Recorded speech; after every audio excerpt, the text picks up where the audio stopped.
والمرسلين وعلى آله وأصحابه ومن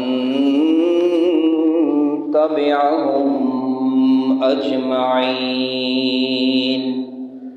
أما بعد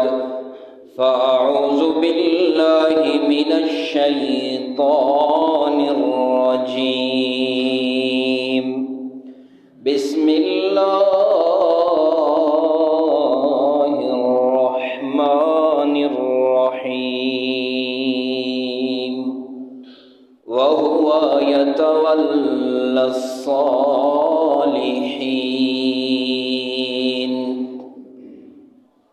صدق الله العلي العظيم۔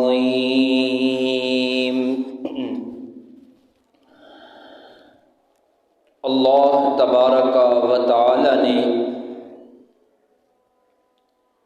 انسان کو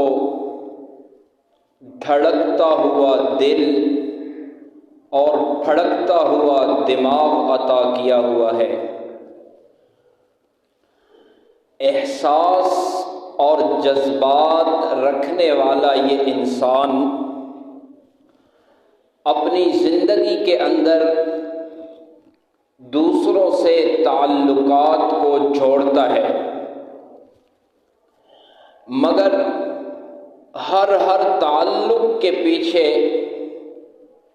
کوئی نہ کوئی غرض اور غایت شامل حال ہوا کرتی ہے۔ مثال کے طور پر اگر والدین کی محبت اپنے بچوں کے ساتھ ہو تو اس کے پیچھے کوئی نہ کوئی وجہ کار فرما ہے، اور وہ وجہ یہ ہوتی ہے کہ والدین ماں باپ یہ سمجھتے ہیں کہ بچے ہمارے مال اور جائیداد کے وارث بن جائیں یا ہمارے بڑھاپے کے سہارے بنیں گے، بڑھاپے کا سہارا بنیں گے، تو کوئی نہ کوئی غرض ہے۔ اسی طرح اگر ڈاکٹر ہے، طبیب ہے، حکیم ہے، وہ کسی کا علاج کرتا ہے، تشخیص کرتا ہے، بظاہر وہ زبان حال سے کہتا ہے کہ جی میں خلق خدا کی خدمت کرتا ہوں، مگر اگر دیکھا جائے تو اس کے پیچھے بھی غرض شامل ہے، اور وہ غرض وہ اس کی اجرت اور اس کا معاوضہ ہے جو وہ لیتا ہے۔ اسی طرح اگر ایک مالک ہو اور وہ مزدوروں کو کام پہ لگاتا ہے تو ان ہر دو کی آپس میں جو محبت ہوگی اس کے پیچھے ایک وجہ ہے۔ مالک کی یہ مجبوری ہے کہ اگر مزدور نہیں ہوں گے تو اس کا کام کیسے آگے بڑھے گا، اور مزدور کی یہ مجبوری ہے کہ وہ مالک کا کام تو کرتا ہے مگر وہ اس پر معاوضہ لے گا، اجرت لے گا۔ تو بہرکیف جتنی بھی مثالیں دی جائیں کہ جو جس کی بھی آپس میں مخلوق کی محبتیں ہیں تو ان محبتوں کے پیچھے کوئی نہ کوئی وجہ ضرور ہے، مگر دو محبتیں ایسی ہیں کہ جن کے پیچھے کوئی وجہ نہیں ہے، وہ بے لوث محبتیں ہیں۔ ان محبتوں کے پیچھے ان کی غرض شامل نہیں ہے، اور وہ ایک اللہ کی محبت ہے اپنے بندوں کے ساتھ کہ جس محبت کے درمیان اللہ کی اپنی ذاتی کوئی غرض شامل نہیں ہے، اور دوسری محبت وہ ہمارے اور آپ کے محبوب پیغمبر نبی محمد الرسول اللہ صلی اللہ علیہ وسلم کی وہ محبت ہے جو ان کی اپنی امتیوں کے ساتھ محبت ہے، اور اس محبت کے بیچ میں آقا کریم صلی اللہ تعالی علیہ وسلم کی اپنی ذاتی کوئی غرض شامل نہیں ہے۔ حدیث قدسی میں آتا ہے، اللہ فرماتے ہیں کہ ہر بندہ تجھ سے اپنے لیے محبت کرتا ہے، اور میرے بندے میں تجھ سے تیرے لیے محبت کرتا ہوں۔ اور دوسری جگہ قرآن پاک میں اللہ رب العزت فرماتے ہیں واللہ یدعو الی دار السلام، کہ اللہ تبارک و تعالی تمہیں سلامتی والے گھر کی طرف بلاتے ہیں۔ اب اللہ نے حدیث قدسی میں بھی کہہ دیا اور قرآن کی آیت میں بھی کہہ دیا، ایک تو یہ کہ میری محبت بے لوث ہے اپنے بندوں کے ساتھ، اور دوسرا اللہ اپنے بندوں کو سلامتی والے گھر کی طرف بلا رہا ہے۔ کیوں بلا رہا ہے؟ اس لیے کہ میرے بندے گناہ کا راستہ اختیار کر کے جہنم کی طرف نہ چلے جائیں، بلکہ نیکوکاری کا راستہ اختیار کر کے سلامتی والی جگہ کی طرف آ جائیں۔ اللہ اس طرف بلانا چاہتے ہیں۔ اور نبی کریم صلی اللہ تعالی علیہ وسلم کا جو اپنی امتیوں کے ساتھ آپ کی محبت ہے اور جو تعلق ہے وہ بھی بے لوث ہے، وگرنہ آپ صلی اللہ علیہ وسلم کا اپنا حال تو یہ ہے کہ لِيَغْفِرَ لَكَ اللَّهُ مَا تَقَدَّمَ مِن ذَنبِكَ وَمَا تَأَخَّرَ، کہ اللہ کریم نے آپ صلی اللہ علیہ وسلم کے اگلے پچھلے سب گناہ معاف کر دیے۔ اب آپ صلی اللہ علیہ وسلم جو تڑپ رہے ہیں، جو رو رہے ہیں، جو غم میں مبتلا ہیں، اس کی کیا وجہ ہے بھائی؟ اللہ نے تو اپنے محبوب کے گناہ اگلے پچھلے معاف کر دیے ہیں۔ اب اللہ کے محبوب کا یہ رونا دھونا یہ اپنی امتیوں کے لیے۔ اور دوسری جگہ فرمایا وَلَسَوْفَ يُعْطِيكَ رَبُّكَ فَتَرْضَىٰ، اللہ فرماتے ہیں کہ میرے محبوب ان قریب میں تمہیں اتنا عطا کروں گا، اتنا کہ تو راضی ہو جائے گا۔ اب اپنے گناہ بھی نہیں ہیں، معصوم ہیں، اور جو مانگنا ہے اپنی ذات کے لیے وہ اللہ نے خود کہہ دیا کہ میرے محبوب تجھے مانگنے کی مجھ سے ضرورت نہیں ہے، بلکہ میں خود تجھے اتنا دوں گا کہ تو راضی ہو جائے گا، عش عش کر جائے گا۔ تو پھر آپ صلی اللہ تعالی علیہ وسلم کا یہ رونا اور یہ غم، تو اس کا مطلب یہ ہے کہ اللہ کے محبوب محمد الرسول اللہ صلی اللہ تعالی علیہ وسلم کا یہ رونا دھونا یہ اپنی امتیوں کے ساتھ آپ کی محبت کا رشتہ ہے جو بے لوث ہے۔ تو غرض یہ کہ دنیا کے اندر جتنی بھی محبتیں ہیں ان کے پیچھے کوئی غرض شامل ہے، مگر اللہ کا اپنے بندوں کے ساتھ محبت کا تعلق اور رسول کریم صلی اللہ تعالی علیہ وسلم کا اپنے امتیوں کے ساتھ محبت کا تعلق، اس کے پیچھے ان کی غرض نہیں بلکہ یہ بے لوث محبت ہے۔ اس لیے ہمیں چاہیے کہ ہم اللہ رب العزت کے ساتھ محبت کریں اور اللہ کے حبیب کے ساتھ محبت کریں، اللہ کے حکموں کو مانیں اور نبی کریم صلی اللہ تعالی علیہ وسلم کے طریقے کو اپنائیں، تو پھر دنیا کے اندر ہم کامیاب ہو جائیں گے اور اللہ رب العزت کو ہم اپنا سرپرست بنا لیں کہ بھائی جو اللہ رب العزت کی ایسی ذات ہے جو ہم سے محبت کرتی ہے،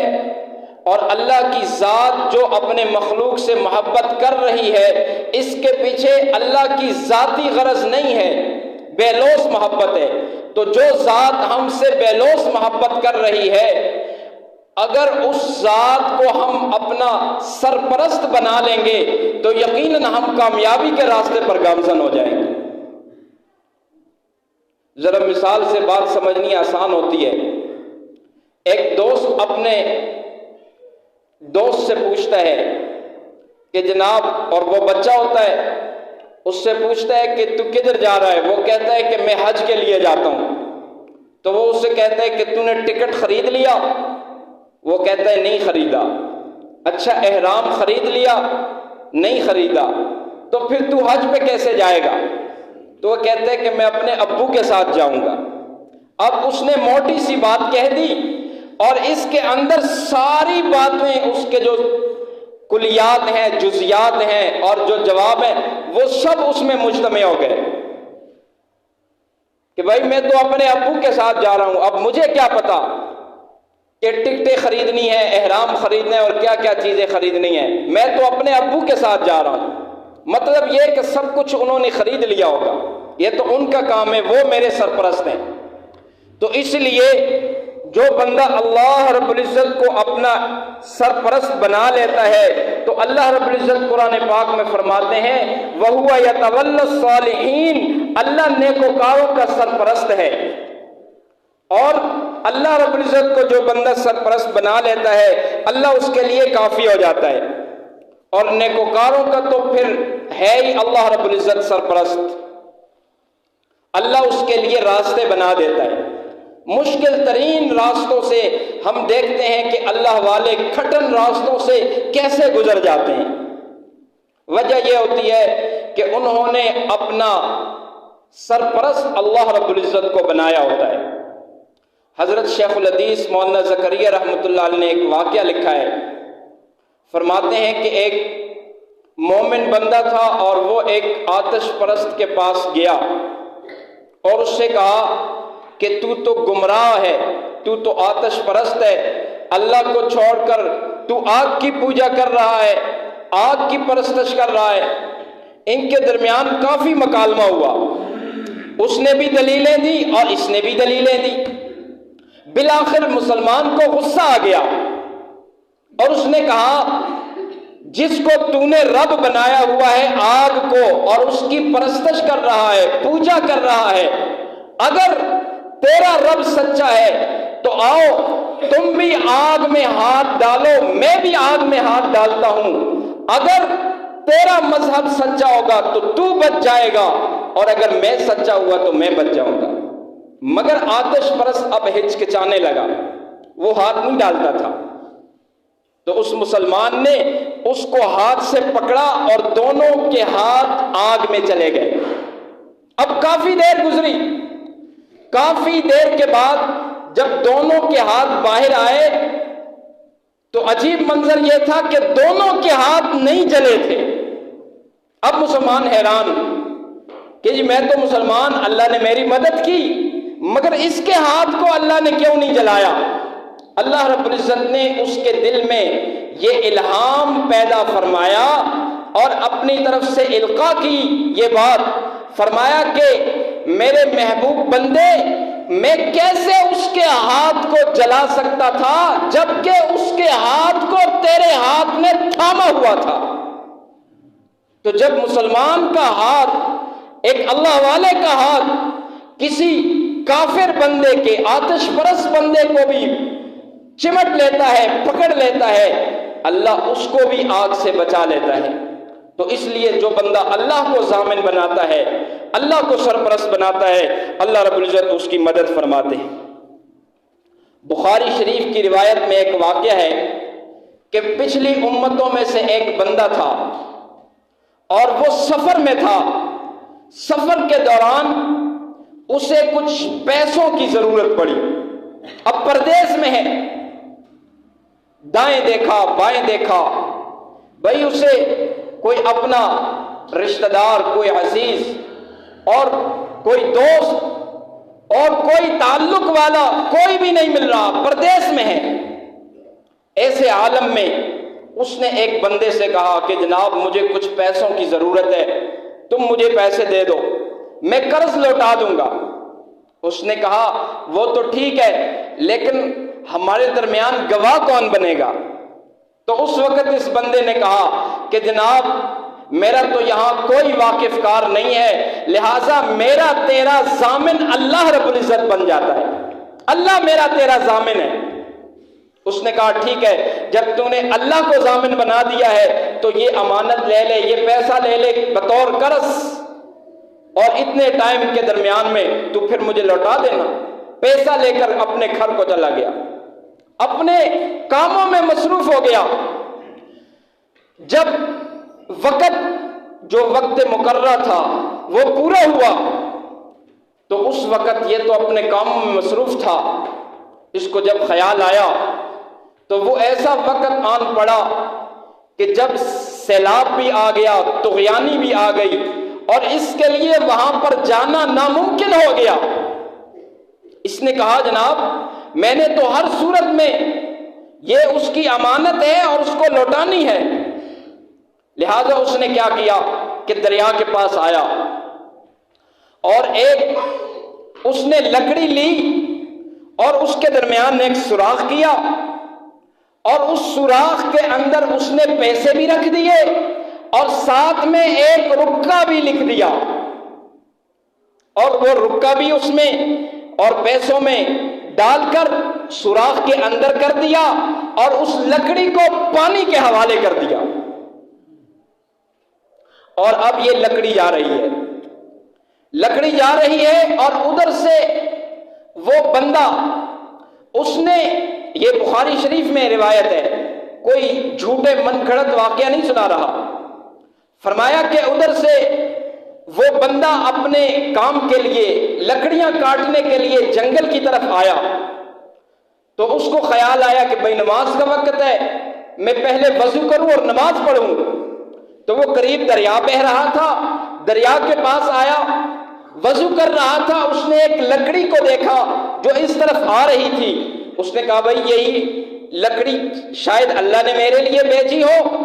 اور اس لکڑی کو میں سائڈ پر کر لیتا ہوں، اسی کو لے جاؤں گا گھر میں کاٹ لوں گا اور میرا کام ہو جائے گا۔ چنانچہ وہ وضو کر کے نماز پڑھ کے اس نے وہ لکڑی لی اور اپنے گھر کو پہنچائی۔ جب اس کو کاٹا تو اس کے اندر سے پیسے نکل گئے اور ساتھ میں ایک رکا بھی تھا، وہ اس نے پڑھا تو اس رکے میں لکھا ہوا تھا کہ